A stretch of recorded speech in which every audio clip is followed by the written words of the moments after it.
Hello and welcome to another episode of Creating Cultures That Outperform. We have a really fun topic today. I think you're going to enjoy it. Stay tuned. We're here every week. I'm here with my co-host Terry Mays, who's a certified culture engineer. I'm the founder of People Productive. I hope you've been tuning in. Today we're going to talk about self-handicapping. It's something that's around us all the time. People do it. People in all walks of life do it. And we'll talk about what it is, why it matters, and maybe you can spot it. Maybe you engage in it sometime. Terry, I skipped the intros. People know us well enough by now, I think, right? Yeah, I think so. I I think think you know us. I think you know us, and you can go to any other episode if you want to learn more about us. But, self-handicapping, humans are wired to be socially accepted. They don't want to do things that would affect their standing in the eyes of others. So if they think they're going to not do well on something, then they might just do something that's self-handicapping. They might say, oh, there'll be never enough time to get this done. So that when, in fact, they don't achieve whatever they were supposed to do, they could say, look, I told you so. I told you it was impossible to do that. That's one very simple example. I've seen that it worked many times, where people want to self-handicap and you can spot it immediately. And then you got to help them work through that Yeah. without doubt. But Tara, we've seen this many times, right? Yeah. I've seen it in the form where people before the day before a big presentation, everything is fine. Everyone agrees to take their parts, and then the morning of the presentation, one person has this emergency or their illness, they have an illness, they have some sort of emergency with their child, something happens that's so critical that they just have to take it. They have to take care of it, and they can't show up for the big presentation or support the activities that are happening at work. And Mhm. that's just another way, that fake illness or fake urgency that makes them able to put the effort or put the blame on somebody else. So it's not like it's something that they're doing, but it's because, oh, I got sick, or my kid got sick, or my kid has, whatever. Somebody in the family has some other thing. It's their fault. It's not mine. I'm not taking on that responsibility. And so that they really are trying to protect self. And it's that ego again that you have to be so careful about, to not let ego drive the show, because ego will do things to protect ego and not necessarily the best choice to make. So you can't be led by that. You really do have to, recognize that you're having those feelings of you might fail, that performance anxiety. We all go through it, right? Everybody has that feeling where sometimes you may feel like, I don't know if I can do this. I don't know if I'm going to be good at this. Even with this very show, I had those same feelings where I was like, I don't know if I can do this. But you have to push through it. You really do have to recognize that you're going to do your very best. And if you fail, you're going to get back up again and try it again, or try something different. And maybe you realize through the failure that, maybe that's just not my thing. And I should stop doing that. I should stop trying to do that. In other cases, you realize, that wasn't as bad as I thought it was going to be. But that whole avoidance is really just not the best approach to take. Yeah, I mean, avoiding it isn't really a good choice at the end of the day. And I agree with Terry. And all of us are somewhat susceptible to this because we're all wired to protect our ego and preserve our self-image in front of others. And you can see it in times where players might stay out all night the night before a game if they think they're going to do poorly, and then they can later blame it on the fact, oh, I was out, I partied too much the night before, I wasn't up to par. It wasn't my skill. And I agree with Terry. They got to understand where they're really performing well and where they're not. So they're hiding the truth from themselves. And you really want to live the world knowing what reality is. You want to face these obstacles or challenges, and you want to overcome them or understand maybe that's not for you. It's very important. But there are a lot of examples of people doing things that handicap what they're going to do. And the handicap they put in the way is what takes the blame and protects the ego, but leads to very negative consequences. People who engage in this all the time are not successful. they're not successful individuals generally, because people can rely on this as a tool and a mechanism. And, I've seen people at work with just so many excuses on things. It's unbelievable.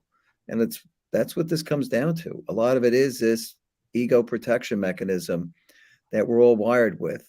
Some of us we've overcome enough challenges. We're just confident we tackle them and accept the result. Others can't do it. Yeah. It's really recognizing that everybody has limitations. So no one person is great at everything. Even though people try to pretend, and we've talked about this before with social media, you've got this perfectly curated life that's on display on Instagram. And, all the kids are all in the alignment and everybody's got on the same outfit and everybody's smiling and holding hands and skipping. And, you get all these beautiful photos that are out there, but you don't know behind the scenes how many times they had to take that shot before they got it perfect. And being a mother, I know how difficult it is to get a child to stand still and take a picture. So, especially the younger ones. So, you have to recognize that sometimes people are just curating an image that Mhm. they show you, and you can't get caught up in that. You can't get caught up in comparison to say, well, I want my life to be like Terry's life because it looks like it's the Yeah. best. You Everybody wants Terry's life. What are you talking Yeah, about? I know. It is the best.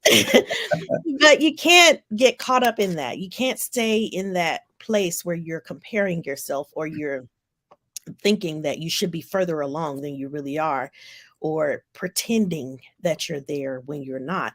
We all have our path that we're on, and we're all just trying to do the best that we can.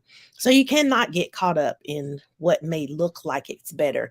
There's that phrase, the grass is always greener on the other side, but the water bill is also higher. So you have to really remember that, what looks like it's so easy to someone else, it's really probably not. Even in doing a show like this, it may look like it's easy, but it's really not. Like, you have to Yeah. overcome your own kind of issues and your own self-esteem to say, I'm going to put myself out there and I'm going to try it and I'm going to see what happens. I'm going to do it. And it may be successful, it may not, but Terry's fearless. Don't listen to her. I'm going to do the very best that I can. And you guys have heard me have the blah blahs before. So Yeah. it's live and you get the blah blahs sometimes. It just Yeah. happens. But yeah, you have to remember that it's okay. We're all human. We all make mistakes. And actually failing and making mistakes is how we learn. And this is a statement spoken from a true perfectionist. I'm one of those people that I got to have everything perfect before I even try it. And so I have to remind myself that everything will never be perfect. You'll never have the perfect set of circumstances, the perfect environment. It's just not ever going to be perfect. So go ahead and get that out of your mind, and then Yeah. just take a chance, take a step out there and try it and see. You will learn something for sure from the failure. If you fail, you will absolutely learn something if you look at it as a learning opportunity. But if you look at it and say, it's taking something away from me, I'm failing, I'm a failure, if you start to internalize that, then it is going to be a problem. It is going to cause you more issues in your work and your home life, your personal life. But once you say and separate yourself from who you are and what you do, then you can say, hey, I blew it. And you can own it and you can laugh about it. And you can say, yep, I messed that up. I made a mistake, but I learned from it. And I'm not going to make that same mistake again. Yeah. And this all sounds, maybe a little trite in some ways, but it's real. This has been studied by science. Um, I believe a gentleman named Edward Jones is credited with uncovering the psychological defense mechanism. And actually, he did an experiment with a guy named Stephen Berglas in 1978. They took a group of students. They had all of these anagrams. Some were simple, some were really hard, and they gave them to the students to solve. And the one group that the hard ones, these were really unsolvable. So they gave them these two groups, basically, they tracked who they were. And at the end, they thanked everybody and told them how well they had done on them. The people who had the ones that were really difficult were confounded by this. They didn't understand, why they were telling them it was good. And then they said, look, I'd like you to do another set of these. And they asked the participants, like a performance enhancing, drug or one that is going to inhibit performance. The people who had done well wanted the performance enhancing drug. They didn't see any disconnect between the fact they solved all the anagrams. They thought that the praise was warranted. The people who had the ones that were really difficult and impossible to solve, they asked for the performance, inhibiting drugs, 70% of them in this experiment, proving that they were looking for an outside source to blame the failure on. That is self-handicapping at its best. This is a real psychological phenomenon. It exists. You see it in every workplace. You may very well be practicing it. It's good to be aware of because this is the real world. This is how humans protect their ego.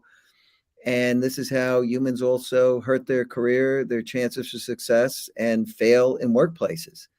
So Terry's right. Take on the challenges.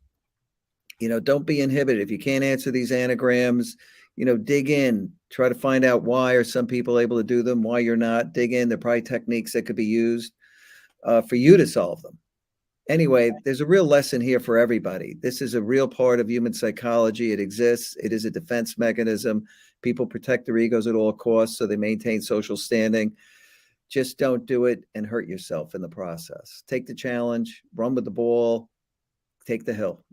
What else can we say? Yeah, I think so. I think that too, before we do the takeaways, I think one more thing that you talked about, you know, people were told that they were great at this Mhm. in that experiment. It didn't matter if they really were or not. They heard those words and they began to respond accordingly for the group that did, they thought that they did well. They were told they did well. And so they wanted the performance enhancing drugs. And I think that speaks a lot to the power of words and the Yeah. power, in that case, the power of positive words spoken. And I think in the other case, where the people that didn't really know what they were doing, they knew they didn't know what they were doing, and Yeah. then they were told you did well, that self-talk that they gave themselves again shows the power of words. So because they weren't sure and they began to tell themselves that there's no way I did right on this, let me find a reason. And so as a result, they started saying, well, just give me the performance inhibiting drugs because I know I couldn't have done well with this. And so many Yeah. times we talk ourselves into and out of things. And that whole self talk that we give ourselves is powerful. It really can change your trajectory when you think that you can do something and you step out there and try. You really can because you talk yourself into it, or you really can't because you talk yourself out of it. So it's a lot about what we think about ourselves and how we talk to ourselves. Yeah, and that experiment design is really interesting because you're talking about a group of people. No one really understands the experiment. So when they come out and say, wow, congratulate you all, you did great. These people who really had the unsolvable anagrams are feeling very isolated. They don't know there's a whole group of them. They think everybody did great except for them.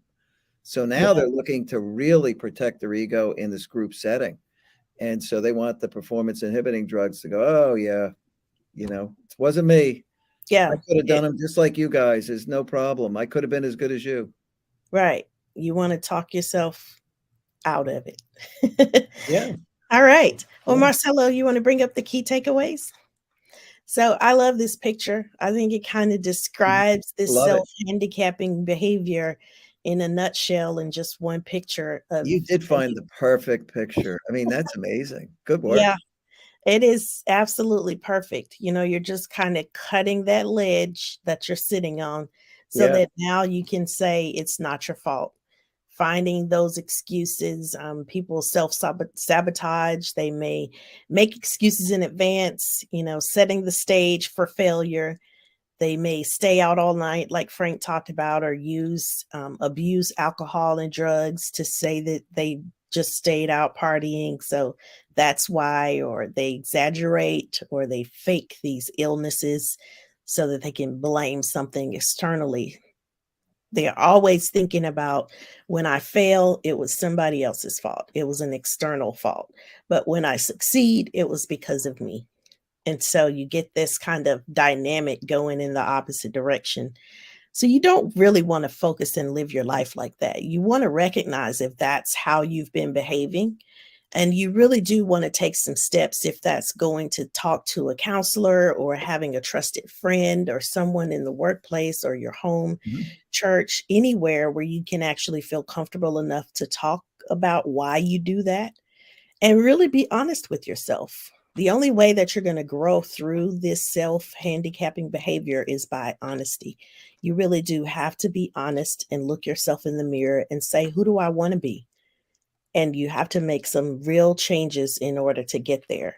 So don't stay in this space of self handicapping. Get the help you need. And then your move, leaders, is to make sure that you're creating a supportive environment where people feel comfortable enough to say, hey, I missed it. I blew it. I made a mistake. I did not do what I should have done, or I just flat out misunderstood it. Allow people that space to own their failures so that they can grow, so that they don't feel like they have to hide and manipulate because they don't want anybody to know that they made a mistake. We all make mistakes.